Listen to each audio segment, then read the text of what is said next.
આ છે ને 500 ml નો પાણીનો બોટલ છે. હું આને એકદમ ઇઝીલી ઉચકી પણ શકું છું અને હું આ રીતે ફ્લિપ પણ કરી શકું છું. મને કોઈ તકલીફ નથી પડતી.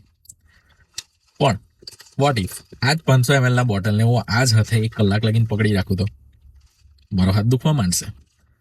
અને સેમ વસ્તુ કે સેમ જ કન્ડિશનની અંદર હું આ જ બોટલને હું 5 કલાક લગીને પકડી રાખું તો કદાચ મારો હાથ નમ પણ થઈ જશે.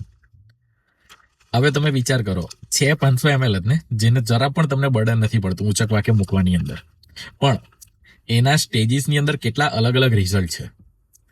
આપણા મગજ સાથે પણ છે ને આપણે આવું જ કરીએ છીએ. કુદરતે બહુ સરસ રચના કરેલી છે કે આપણા મગજની અંદર અવારનવાર સરસ વિચારો ચાલ્યા કરતા હોય છે.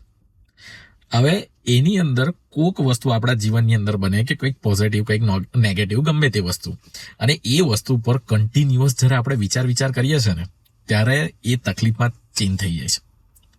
અને આજે તમે જુઓ પાણીના બોટલના એક્ઝામ્પલ સાથે, છે નાની જ વસ્તુ ને પણ એના ઇમ્પેક્ટ કેટલા મોટા છે.